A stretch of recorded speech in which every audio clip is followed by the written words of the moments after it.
So yeah, I'm just thinking about intentionality, and with the theme being sound, like it's really easy for me as a musician and as a performance artist just to be like, that's how I engage with the theme. Like I use sound for a living, but I've been challenging myself lately to think more critically and try to be more intentional, not just about the importance of using sound to speak up and speak out about issues and about the communities in which we live, but to do that, to think, to just be more intentional with that, to think, how do we do that well?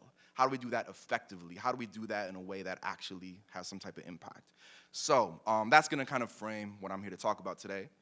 And what is that? So the work that I do, aside from being like, I'm an MC, I play rap shows, I'm a poet, I play poetry shows, but the work that I do is really about using art as an entry point into deeper, more critical conversations in our social spheres, in our workplaces, in our schools, families, everywhere. How a poem, for example, can create space for a conversation that might not exist otherwise, but also how the techniques, and that's kind of what I want to talk about today, is technique, how the techniques that poets use and that artists use can be applied to other kinds of communication, right? So if you got to write a press release, or design a flyer, or tell your boss that they said something racist, or even just like social media practice in terms of how we tweet and how we use Facebook and how we use Instagram. Today, I'm interested in drawing out one particular technique and focusing on it in a way that will hopefully be relevant to everyone in this room, even if you have no interest in poetry, which I forgive you for that. So I'll start just by sharing a poem, because one, that's easy. I'm a much better performer than I am a public speaker, so I wanted to at least share one thing, but also to use that as a jumping off point to really dig into this particular idea.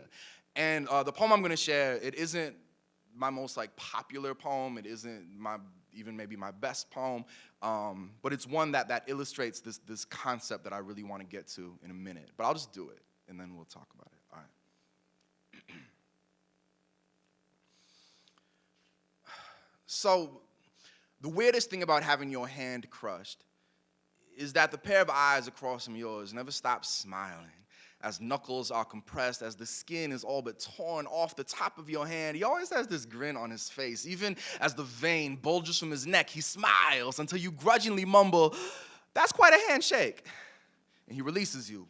And see, as a young man, I was taught that one's masculinity is tied directly to one's handshake. That when meeting another man for the first time, no sin was more unforgivable than placing a fish in his hand, the dead husk of a greeting. Your grip must be firm, like the way you hold your briefcase when you walk to work, or the way you hold the handle while standing up on the bus. Fine, whatever. Some men, however, prefer a grip like a battle axe mid-swing, like ripping the head off an antelope by tugging on the antlers. Some men treat every handshake as a gladiator's death match, a test of strength, a test of will. And when I meet these men, as I weirdly often do, their tectonic plate handshakes never fail to illuminate my myriad inadequacies, right? Like frozen there, or perceived inadequacies. Frozen there with purple fingertips, I'm reminded of the fact that I cannot stand the taste of beer, that cars confuse and frighten me, that when faced with a barbecue and a pair of tongs, I am going to overcook the meat every single time these men attempt to squeeze the testosterone from my body. And maybe I'm just insecure, right? But studying his smirk more closely, I think maybe that would make two of us, because as he squeezes the color from my fingertips, I find myself wanting to ask him, do you ever feel trapped? Like in the mornings when you're watching TV or whatever and downing that protein shake made from raw eggs and liquefied steak and Axe body spray. Do you ever crush the glass between your fingers by accident? Do you ever get tired of that voice in the back of your head? The one that sounds just like Dennis Leary telling you to constantly, every day, reaffirm that you are a real man by catcalling women and eating enormous hamburgers and getting into physical altercations over trivial nonsense and, I don't know, squeezing things really, really hard. I find myself wanting to ask him, do you hold your wife's arm like this when you're angry with her? Is there a teddy bear somewhere in your history being ripped away from a pair of hands that just aren't strong enough? Do you remember the first time your father wouldn't let you hold his hand when you crossed the street? Do you remember the way he looked at you? Do you remember being handed your firstborn son and not knowing how to hold him? Do you remember squeezing his shoulders like this the first time he disappointed you? Do you remember what it was you were trying to hold on to? And I know that there is so much space between us as men that sometimes we just feel compelled to cram as much contact as we physically can into every touch. I know we've become so comfortable with crushing, so hypnotized by our own strength, we forget how incredible it can feel to let go.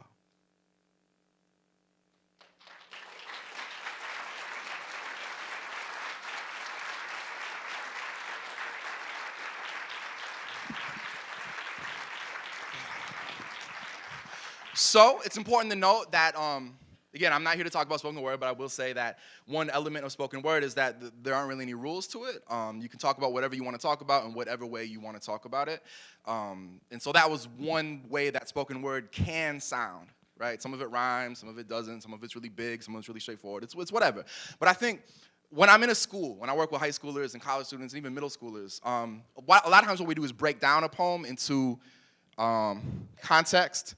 So like what is going on in the space around the poem in terms of the actual physical room we're in, your personal context, etc. We talk about delivery, anything related to performance, anything related to the voice or body language or facial expression stuff.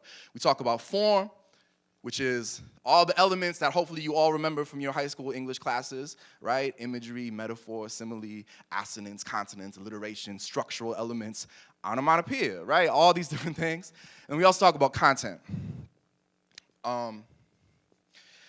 And that content conversation is usually like kind of where everything else leads to. And like with that particular poem, the discussion is generally focused on things like, we talk about socialization, about how young men are fed all of this information and misinformation about gender, about power, about dominance, about how you have to fit into this particular box or there's like something wrong with you. But also how, spoken word is about how do you tell your story? How do you speak from your own experience and not try to tell other people's stories for them? So like on one level, that's a poem. Like I'm a cisgender guy, so that's a poem about that. But like the young women also get messages about you gotta look like this and act like this and buy this thing and buy this other thing. Like, is that real? I'm asking. Yeah, okay. I mean, it's an obvious question, but yeah. So then we also talk about like what are concrete ways we can push back against these types of expectations, be more just free to be ourselves, all of that. Today, however, I'm really interested in not talking, like I'm not here to talk about masculinity. I'm here to talk about form and the tactics that spoken word poets use and that artists use that can be relevant to whatever type of communication you do, whatever type of work you're doing. And I think specifically in December 2016, what that means in terms of like movement building and social justice and political work. And I want to do that by sharing this diagram. So that's the earth, right? And the sun is out, and birds, whatever. I learned this from a poet named Eric Mata. I have no idea where he got it from. Like, I wish I could give credit because this has really fundamentally changed how I think about art and also how I think about communication and how I think about, again, movement building, right? So this is a story of two people. This first person every day walks along the beach with a metal detector.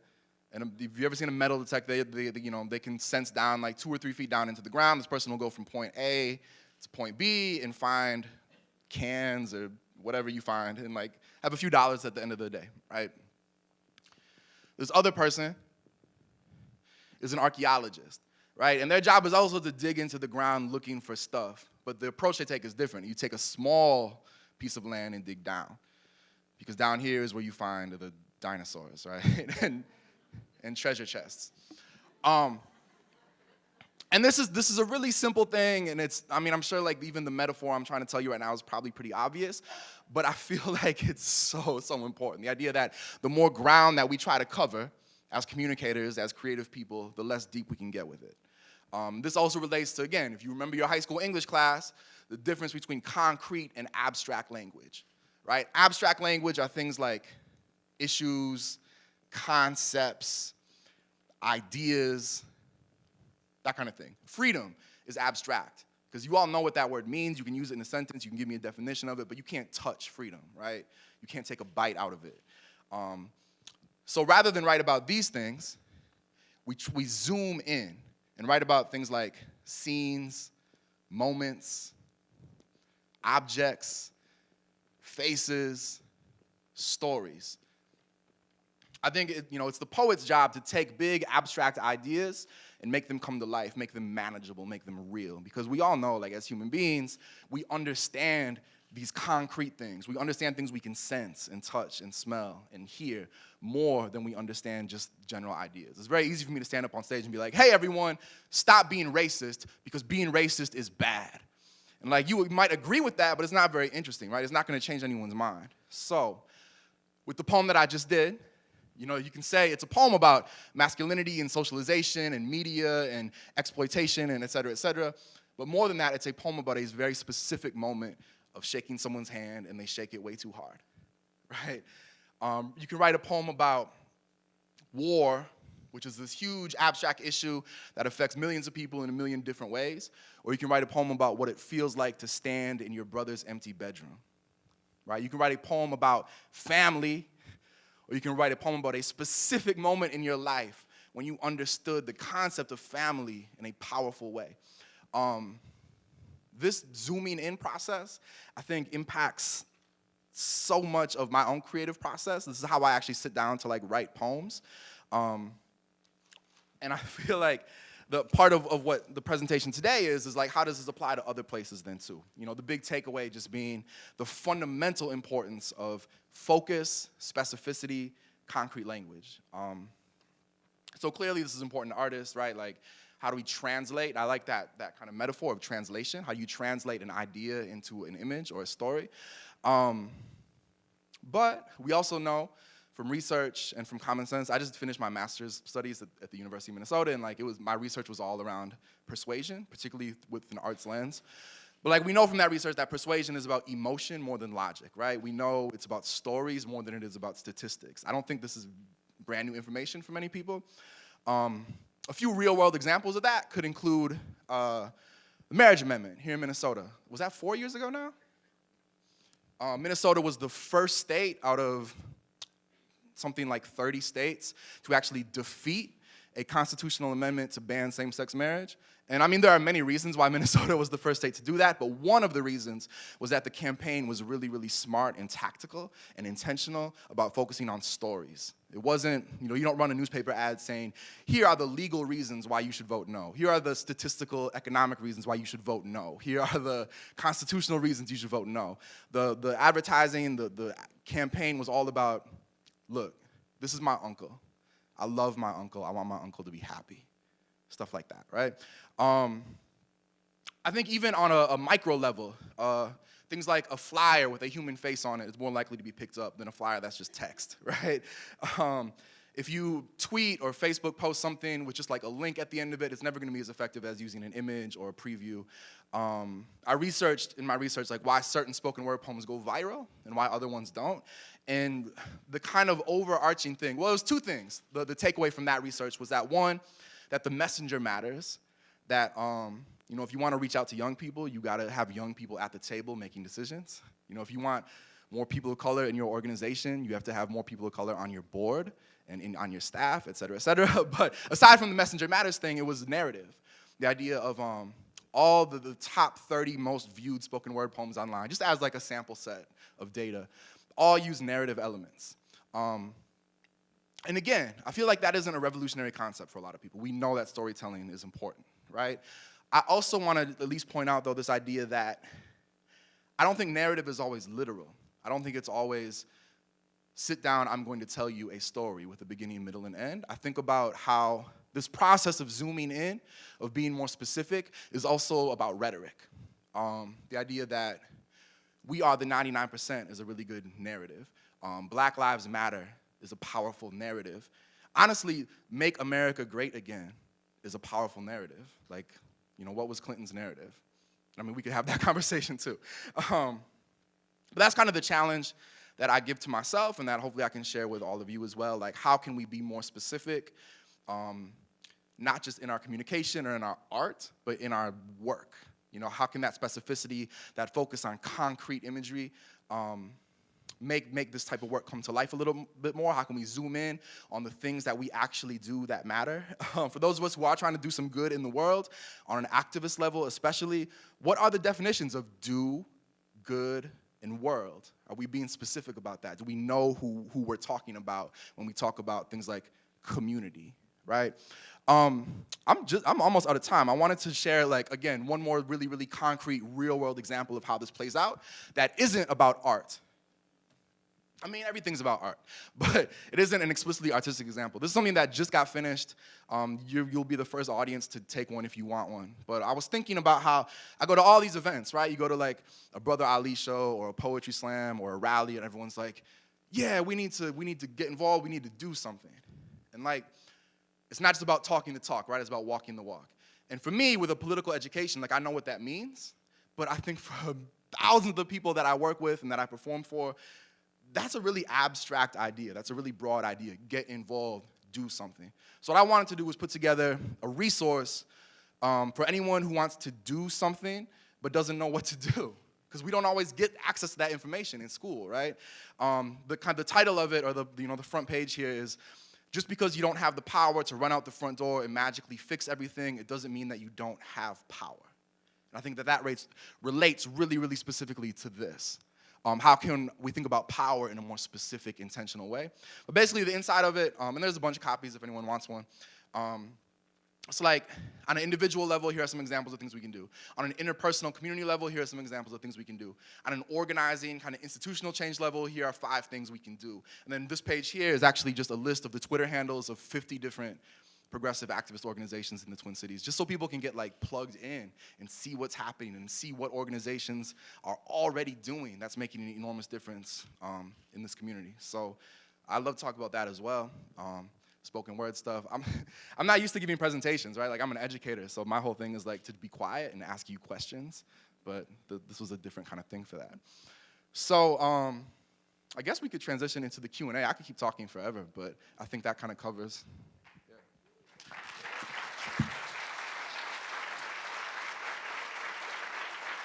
All right. So we're gonna do some Q&A like we usually do here. Feel free to ask any questions you want. I think we're gonna pass around a handheld mic here, and if you can speak into it clearly, we're gonna record that just in case we get some good stuff. Here. So I'll have someone pass that around here in a minute. But let me start out. Where are you playing next? Where are you doing stuff next that we can come and see more of your work? Ooh, yeah. So a lot of my work, because I work, during the school year, colleges especially. Hey. Yeah. It's feel. Use the podium. Yeah. My apologies. I don't have my glasses on either, so I can't. But yeah, so a lot of my work is during the school year, which means this is kind of my time off. This is my last kind of public event for a while. Although the big thing that I'm involved with next, which really relates to the idea of sound and also everything I've been talking about, is the Be Heard Minnesota Youth Poetry Slam series, which I'm not in, obviously, because I'm an older person. But I would love to just really quick plug it, because there are flyers out there for it too. But it starts in January. This is our 5th year doing it. It involves young spoken word poets between 13 and 19 from all over the state sharing their work, having a platform to talk about what's important to them. Last year, the finals were at the Walker's McGuire Theater. They were sold out. These are really big, incredible, transformative events, and I feel like the media still doesn't necessarily really know how to talk about it, so you might not have heard about it. But it's really, really, really cool. And it's all through January, February, and March. The flyers are outside. But yeah.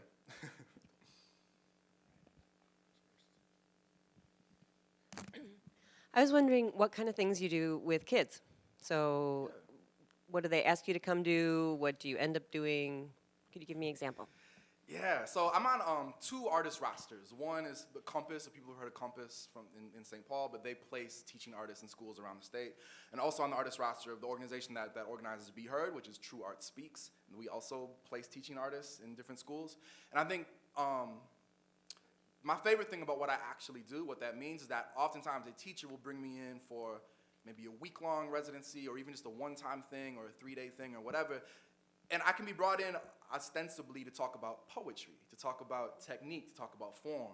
But by doing that, we get to talk about identity and power and resistance and empathy and agency and like all these deeper things that sometimes it's harder to get funding for. And so like the idea is that it's kind of the best of both worlds. Like we want to talk about how do you write effective poetry, but we also want to talk about how do you kind of dig into yourself to find the thing that is important to you to say. So yeah.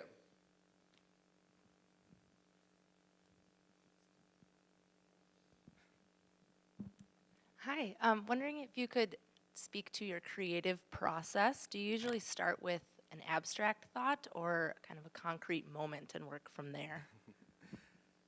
I mean, right away I should say I'm not the most disciplined writer. So like I give a lot of advice, I don't always take that advice. But I think a lot of it does have to do with this thing. Like I know what I want to write about. Say I want to write a poem about environmental justice, which is a difficult thing to write a poem about. And so my process is to start with the idea and then just try to zoom in. Like if you close your eyes and I say the word environmental justice, like what do you see? Not what do you think about, but what do you actually see? I'm gonna ask you that. What do you see? Just shout something out. Ocean. Rainforest.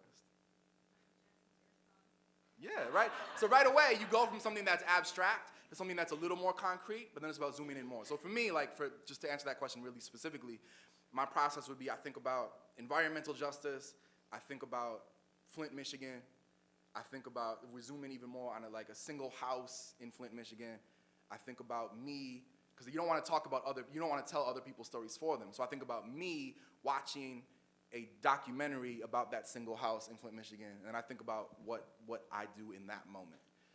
Because I think that last step is something a lot of artists don't do. Like, I want to talk about this, so I'm going to be like, I was living in my house in Flint, Michigan, and we didn't have, I don't think that's where the best art comes from. I think the best art turns the lens inward. So I always try to think about how do I, as a human being, fit into this issue as opposed to trying to tell other people's stories for them. But yeah, in a general sense, it's that idea of how do you take the abstract thing and make it into something concrete. But that's also much easier said than done. So I think a lot of times it happens just kind of by chance. I'll be on the bus and I'll have an idea, I'll write it down, and then later maybe add stuff to it. But I should be more disciplined. Hi there, I'm a photographer and have kind of just recently awakened to the fact that I can use my skills to kind of help the cause of social justice. So I'm somewhat admittedly new to that. I'm wondering if you can share examples of how you use your work effectively. Like what are you seeing success with? I don't ever want to be that preachy guy. Or pretend to be more enlightened than someone. So I'm wondering if you can just speak to your approach and what you feel has been effective. Yeah, I think a lot of my answer to that question has to do with the idea of space and access. The classic example, and I'm not going to take credit for this, but the classic thing that a lot of people talk about is how men, for instance, don't have to feel welcome in the feminist movement. Men have to take the feminist movement into the spaces where men already are and already have disproportionate access to. So I think about that idea around every issue, around racism, around Islamophobia, transphobia, et cetera, et cetera. So I think about, again, to use that example, a lot of my work is about gender. The poem that got 5.5 million views just over the past week is called 10 Responses to the Phrase Man Up. Covers a lot of ground as the Handshakes poem that I did. But I also write a lot about consent and about gender violence prevention stuff. And I think about how I shouldn't be pitching myself to Take Back the Night or something to perform at that. I shouldn't be pitching myself to feminist spaces. I should be pitching myself to sports teams and fraternities and high schools and places where these conversations aren't already happening. And I think about, to go back to your point, this is my job, so that's how I think about this, but if, whether or not something is your job, thinking about what spaces do you already have access to, and that might be as simple as your family. It might be your workplace, it might be your place of worship, your business where you work, and how do we take this work into that space? And for we could brainstorm about specific ideas related to that, but I think that for me is the first step, is thinking more critically and intentionally about space. I don't know if that helps at all, but we can talk again. Hi there, thanks for coming. You had mentioned that the Twin Cities is a great community for having spoken word and other mediums really tackle some challenging topics. Have you seen hip-hop dance crews and other dance groups kind of tackle the same challenges or different ones? And if so, is there anybody you think that's doing it well? That seems like a very pointed question. Are you fishing for something? No, I'm just interested in dance. But no, absolutely. I mean, I should also say right away that I think sometimes the spoken word conversation and the hip hop conversation get conflated when they're actually two different cultures and different communities. Like, they overlap a lot.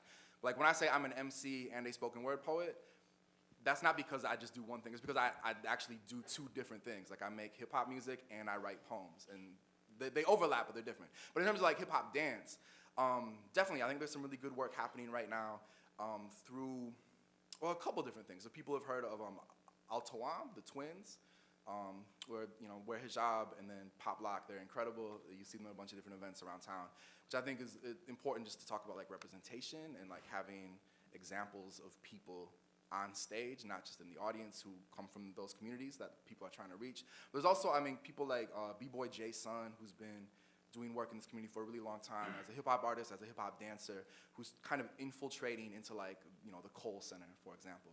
How do you take, and it's a both and thing of how do you take these forms that are so culturally specific into larger platforms, but also while keeping them like genuine and authentic. And I think he's doing some cool work navigating that. I could shout, there's a new House of Dance Twin Cities, which just opened up in Hopkins. It's like a youth-oriented hip-hop dance workshop studio kind of thing, which is really cool. But yeah, I think, not to ramble and just shout people out this whole time, but I think hip-hop in particular is very much built around this idea of giving back, because we don't necessarily get grants to do hip-hop dance stuff. That's becoming more of a thing, right? We don't necessarily get grants or get foundational support to do hip-hop. Although, like I said, that is becoming more of a thing. And so it becomes up to us as a community to support each other and like create platforms for each other. And I think the dancers in particular are really good at doing that, maybe more so than the rappers are. And we're trying to get better at that. I can't speak for everyone, but yeah.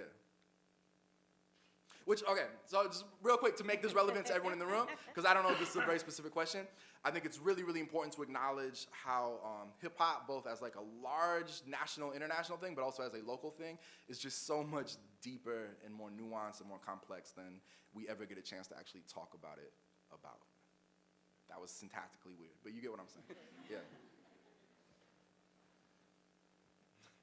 Hey, thanks again for doing this speech. The question I have for you is like, as an activist, getting involved, you've said that it's like there's a lot of stuff happening, especially now, especially in December of 2016. How do you find that balance between the activism work that you do and your personal life and your professional life? Because I've seen a lot of activists, like, they get really excited and then they just get beat to crap after just like trying to get some stuff passed. Like, how do you find that balance so that you can make certain that you're doing this in 10 years and 15 years and in 20 years? That's a great question, and I think, again, I can answer it for myself, but also try to make connections between what other people might be going through. Because for me, it's a little different in that there's a lot of synergy involved, in that like the activist work that I do is also how I pay the bills, right? I go to a college, and they pay me to talk about consent, right? And like that's a really important conversation to have with college students, but I also, make money doing it. And I feel like in some spaces, historically and in the present, people raise an eyebrow at that. But I think we need to get over this idea of like, we don't have to be altruistic. And I think sometimes we shouldn't be altruistic. In certain situations, yeah, that's great. But I think it's okay to think about, how do you benefit from that work? How do you, whether it might not be money, it might be other kinds of benefit, but I think it's really important on the sustainability level to think about, what is my self-interest in doing activist work? What do I get out of it? Because when we're just trying to like save other people or act out some like altruistic hero fantasy, that's not sustainable, right? And that's something that we, even working with the youth, when we talk about social justice stuff and identity stuff, we're also talking about, like being able to think critically about money management or how to manage your career, your social media like practice, how to do that in an intentional way that gets more people to listen to you. And so yeah, I think there's there's more overlap than sometimes we want to acknowledge, and I think that that's okay between the activist side of what we do and the professional side of what we do. And then the other part of that for me personally is just like community. Like I have people around me who I know will support me, but also who will call me out, and who will also, like, we support each other in a very organic way. I think that's really, really important, to not feel like you need to do this on your own, but to find places to plug in and build community like that. But it's definitely a difficult, layered, complex question. I don't know if I'm covering it. All right, we have time for maybe one or two more, so pass this down to Charles. And then I'll also, while you're passing that, I'm going to stick around, and, like, I have books and CDs and those little zine things. And so if people have other questions we don't get to, like, we can keep talking. But yeah, cool. Hey, thanks for doing this first and foremost. Don't want to put you on the spot, but one of the things that I struggle with in terms of words is that sometimes they're really awkward and inadequate vehicles for communicating ideas, for communicating feelings. And if you could kind of think about your own experience about maybe a time when you've struggled with finding words to really tap into a powerful idea or a feeling, and how you got around that. Yeah. What immediately comes to mind for me, and I'd forgive me if it's not what you were asking, but what immediately comes to mind for me is how, I mentioned this a little bit earlier, but I don't like just speaking for 30 minutes or an hour. Like, my background is in education, right? I work with young people, and so I think about how vitally important it is to dialogue and, like, ask questions and have conversations and back and forth and, like, make lists. Instead of having a bullet point of, like, here are the 3 things that we should be thinking about, we make a list of, like, here are 20 things that we could potentially be thinking about. How do they connect to each other? How do we think more impressionistically as opposed to, like, didactically?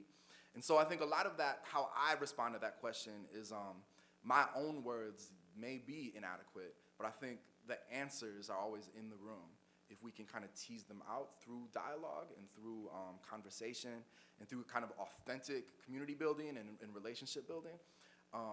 That, for me, whenever I felt like I didn't have the right thing to say, that's what saved me. I have this other poem, I won't ramble on too much, but I have this other poem that's about the tension between, like, you know, doing really good work, but also not seeing the larger reality change. If any of you are, you know, volunteer or you're teachers or anything like that, how exhausting that can be.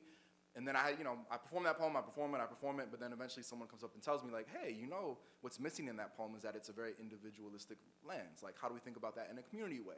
And, like, that was a light bulb thing where it was like, thank you for listening to my poem and telling me the answer that I was looking for. And so that's a really specific example, but I think that larger idea of dialogue is where I would go with that.